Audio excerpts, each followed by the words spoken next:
ครับวันนี้เรามาศึกษาภาษาละนากันต่อนะครับ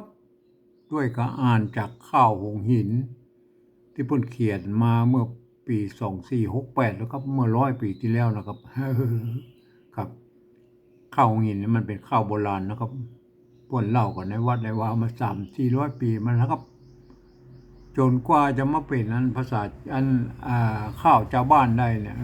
ก็อันเจ้าหลวงเมื่อ250 ปีที่แล้วนะครับเจ้าหลวงลำปางประกอบอ่าอันเอาพญาพรหมชำระออกมาเป็นข้าวชาวบ้านนะครับอันเชียงใหม่เพื่อกับฉบับของเชียงใหม่เพื่อกับมีเจ้าสุริยะวงศ์นะครับเพื่อนกับอันชำระออกมาแล้วก็เป็นอันเอาคัดลอกมาใส่ในปั๊บสารนะ เพื่อมาเป็นข้าวชาวบ้านนะเป็นข้าวหินชาวบ้านนะใครมาอันฉบับนี้ก็เป็นฉบับที่3นะครับที่เคยเจอมานะครับเห็นไหมมันแถมฉบับนึงเพื่อเอามาคัดลอกมาเมื่อ100 ปีนี่มันได้นะครับ100 ปีที่แล้วเนี่ย2468นะครับมาหลายต่อแล้วนะครับวันนี้เขาพิกไปก่อนแล้วครับมาถึงบทที่10แล้วนะครับครับวันนี้มาถึงบทที่10แล้วนะครับเราจะเริ่มเริ่มเริ่มก่อนแล้วเนาะครับอ่าอ่าอันนี้บทที่10นะครับสมสมเลศสมเลศสมเลศสมเลศนะครับมันต้องอ่านเป็นสมเลศ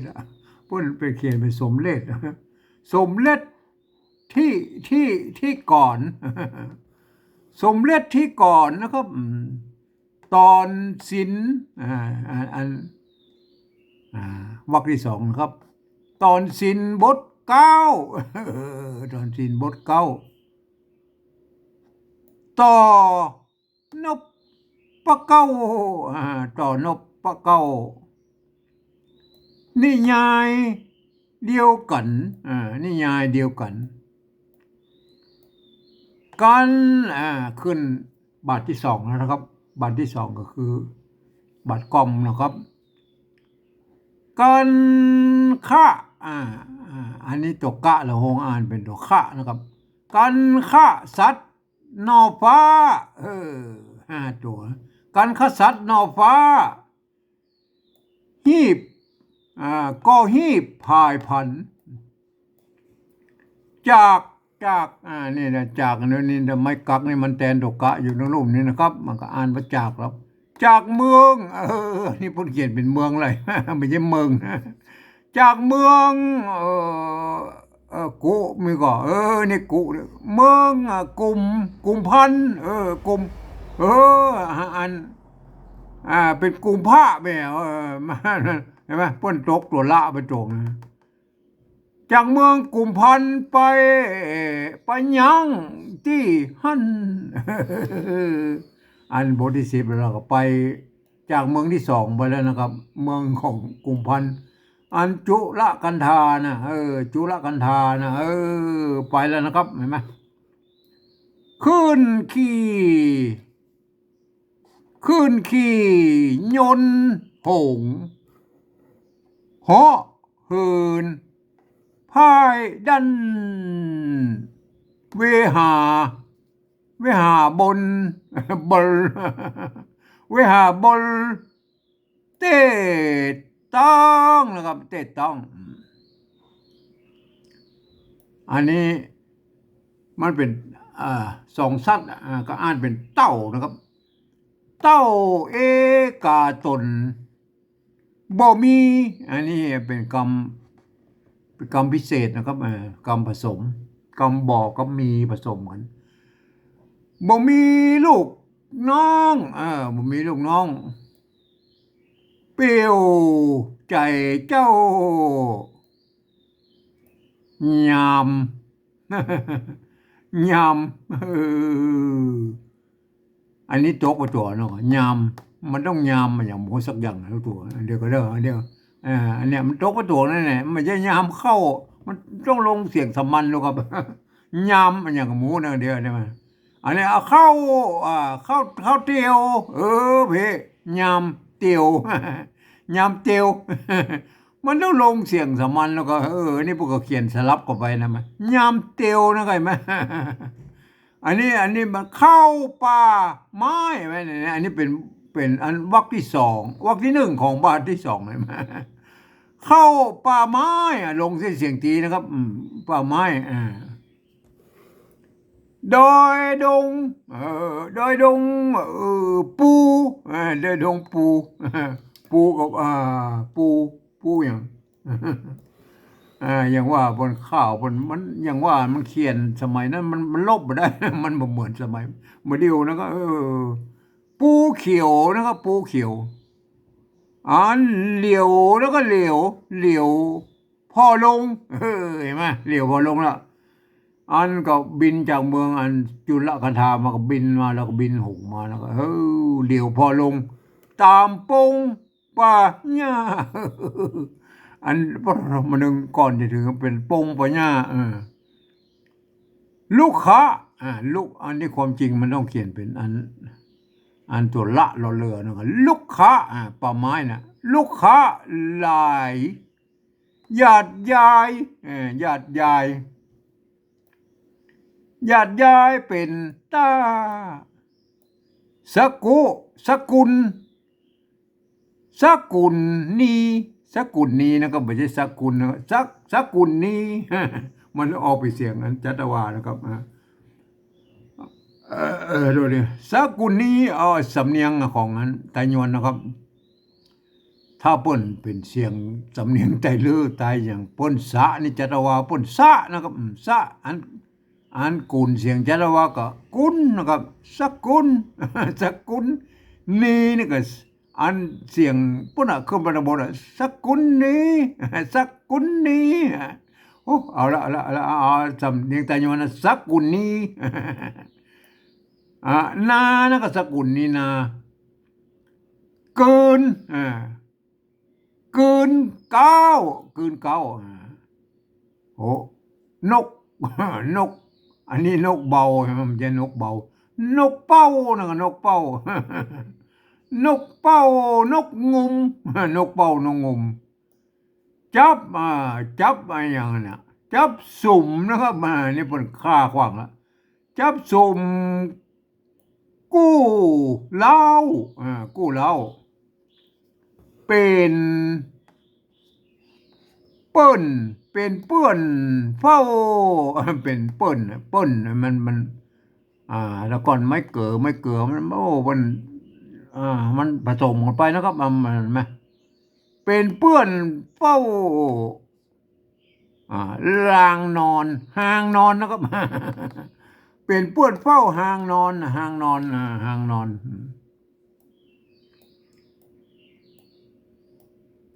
อู้ถึงนกแล้วนก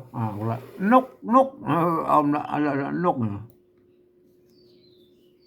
นกอีลุ่มนกอีลุ่ม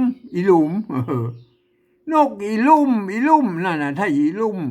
นกอีลุ่มห้องอันถ้าบางที่พวกนกอีหุมเนาะนกอีหุมสมัยเดียวเป็นนกอีหุมนะครับนกอีลุ่มห้องร้องไงมันห้องนะครับ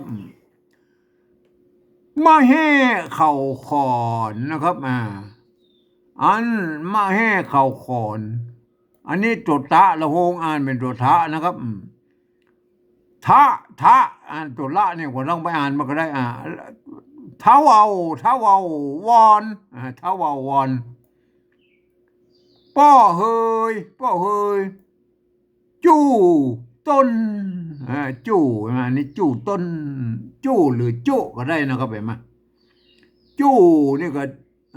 จู้นี่มันได้อันเสียงเอกนะครับเห็นไหมได้ไม่เอกหรือก็จู้ต้นก็ได้แล้วก็จู้ต้นยามตะวันหลวงเตี้ยงวันจนนี่จนนะครับก็แข้งมาเอาแล้วมันแข้งยังไงก็แข้งมาก็แข้ง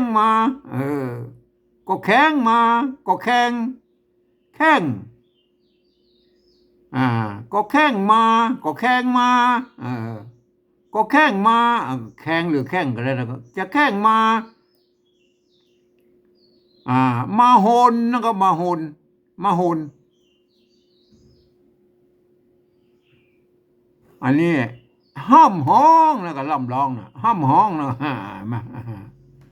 อันก็กึดใจอ่าหายไม่ใช่หาก็จืดใจหานะก็เนี่ยมันเลขสองก็กึดใจหาสองสองลาก็นึกใจหาสองลาปี้อันนี้ปี้แล้วปี้แบบปนเขียนเป็นปี้นะเห็นไหมสองลาปี้นะครับปี้อย่างนั้น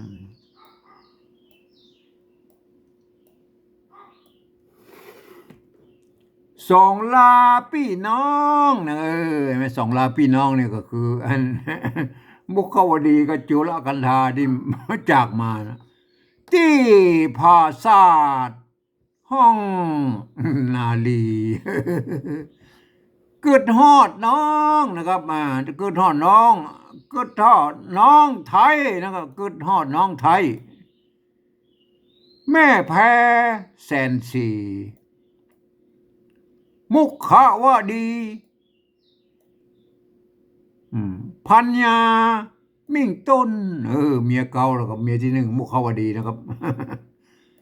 จุลกันธาเมียที่สองแม่แพ้เนื้อเมื่อแพ้เนื้อย่นเนื้อย่นแพ้เนื้อย่นจักคิดจักคิดหาองค์จักคิดหาองค์จักคิดหาองค์จักคิดหาองค์ปี้จานลือจักลืมเสียเมื่อเมื่อมาก่อนนั้นพ่อได้พ่อได้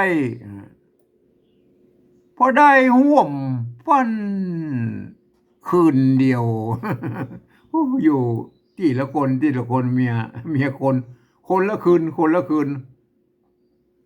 อ่าอันนี้เออตัวตัวตัวเนี้ยก็แบบตัวพระผืนผ้าพักผืนแผ่นหน้าน่ะผืนผ้าพักปอปอพาย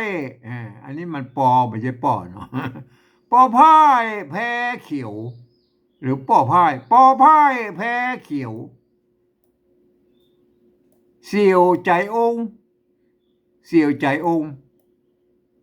บ่ลืมฮักเจ้ากันไป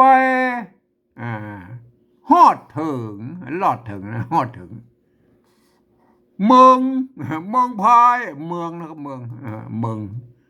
เมืองพายนะเมืองพายเมืองพายโอเคเมืองพาย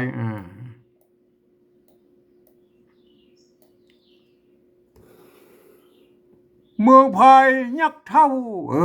มาเจอแต่เมืองละอานุมาที่นั้นนะครับเป็นศาลาเป็นศาลาเป็นศาลาเป็นศาลาศาลาเป็นศาลาเฮือนศาลาเงินศาลานะเป็นศาลานะอันถ้าอู้ถึงว่ามันก็ถ้าเป็นอู้ไวโวยมันเป็นศาลาไปฮะอันเป็นศาลาน่ะศาลาเฮือนน่ะเป็นศาลาเฮือนเป็นศาลาเฮือนเป็นศาลาเฮือนยังยายลืบจานนะครับ เป็นภาษาตั้งเวใจโอ้บรรจาในเมืองละอยู่ที่นั้น สว่างสว่างงามใสปิดทองคำใบผิวใสพ่องแผ้วแต่ละเมืองเมืองยักษ์หรอครับเห็นไหมเมืองเหมือนยักษ์ต้นไม่ใช่เมืองยักษ์ผีดิบนะครับเห็นไหมเมืองยักษ์ต้น3 เมืองอันนี้ที่จะละในที่จะละในที่จะละในกับจะละในนั่นแหละที่จะละในอันปลายอันนี้ตัวอันไม่กังมนนี่แทนตัวงะนะครับมันเป็นแมเป็นตัวอังตัวอังก็ตัวงะก็คือสูงนั่นก็สูงปลายสูงตั้งแก้วต่างแก้วปลายสูงต่างแก้วหรือต่างแก้วต่างแก้วนะครับต่างแก้วสะอาดงามดียิ่งนักสะอาดงามดียิ่งนักพระโปที่สัตว์นะครับแม่ก็หยุดยั้งพักสังเกตห้องปลาแล้วก็จักเชือกยนต์หงสาแล้วก็จักเชือกยนต์หงสานะครับอันนี้ก็ตัวสะละหงอ่านเป็นสระนะครับสอลอนะครับหงสาสระนะครับสระนะครับสระหน้าต่อไปแล้วครับ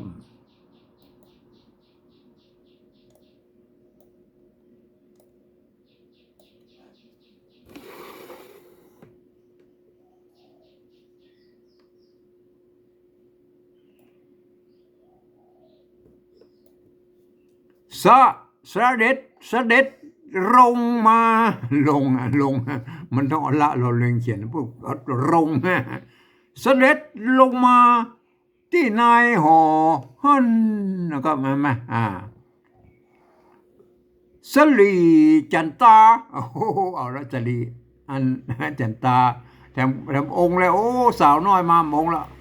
สลีจันตาแม่เดือนไหลดันเอาละมาทำนางละแม่เดือนไหลดันอันพายเล็งแล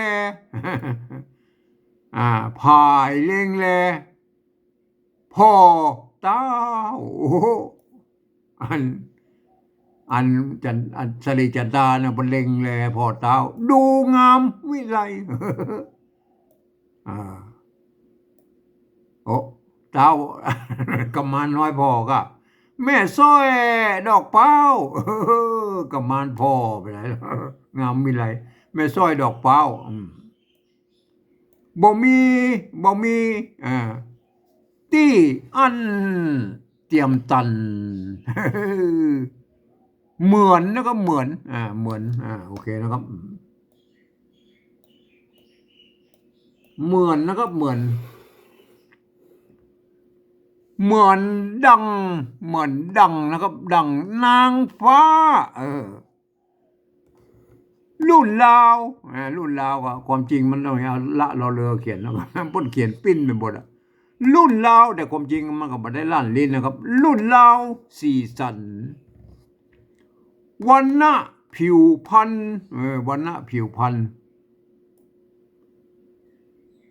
วิมล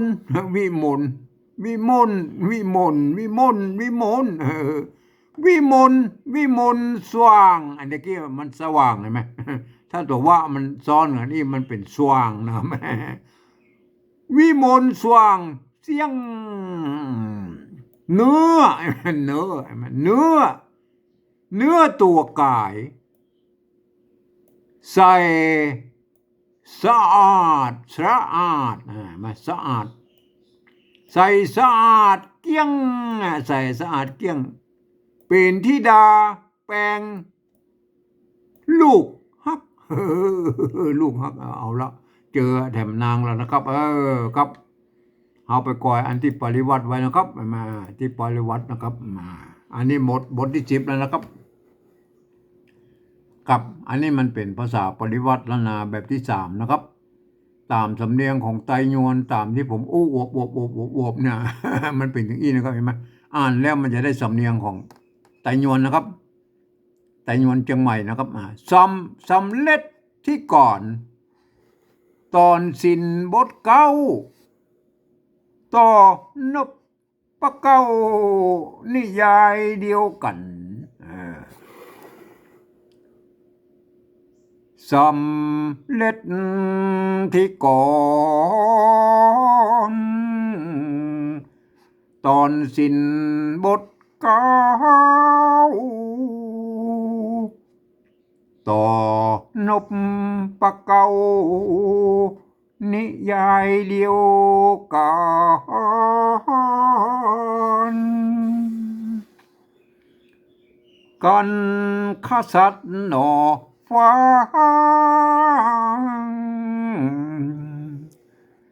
ก็ฮีพายพันจากเมืองกำพานไปยังตีหัน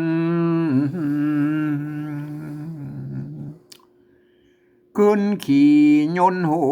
งเหาะเหินพายดันเวหาบนเตตอง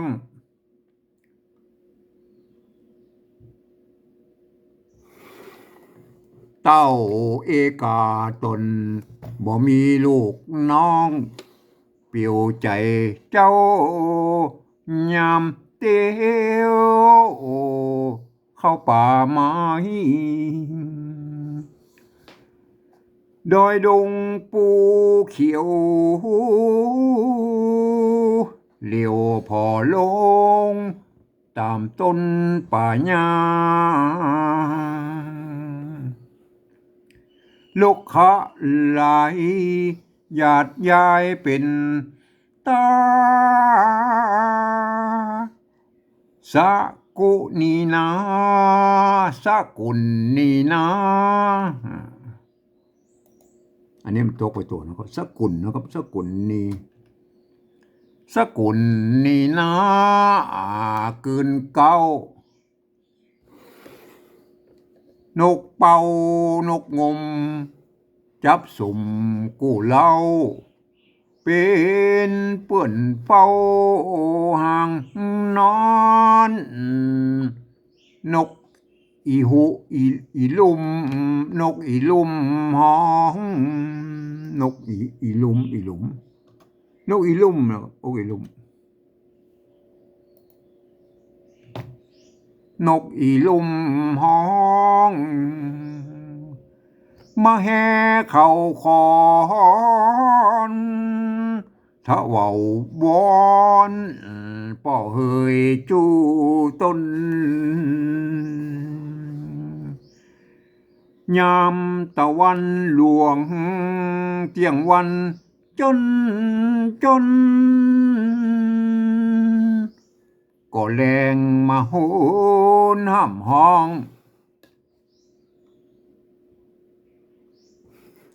ก็กึดใจหมายลาพี่น้องที่ปราสาทห้องนารีกึดหอดน้องไทยแม่แพ้แสนสีมุขวดีพัญญามิงต้นจุลกันธาแม่แพ้เนื้อ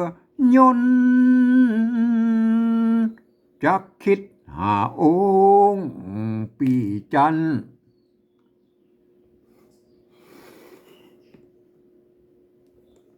หรือว่าลืมเสียเมื่อมาก่อนนั้นเพราะได้ห่วมฟันคืนเดียวพื้นพระพักปอพายสีเขียวปอพายสีเขียวเสียวใจโอ้บ่ลืมฮักเจ้า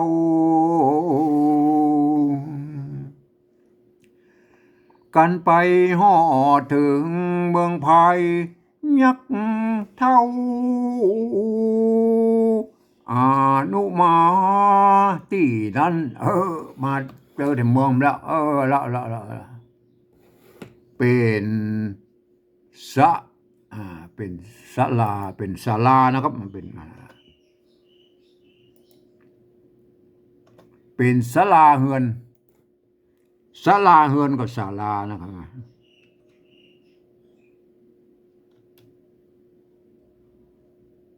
เป็นศาลาเฮือนยังใหญ่หรือจันเป็นปราสาทตั้งวิจัยอยู่ที่นั้นสว่างงามใสปิดทองคำใบผิวใสผ่องแผ้วที่จะละในปลายสูงต่างแก้วสะอาดงามดียิ่งนักพระโพธิสัตว์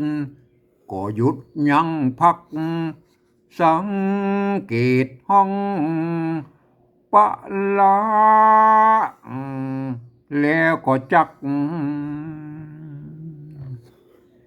เจือกยนต์หงสาเสด็จลงมาที่ในหอหัน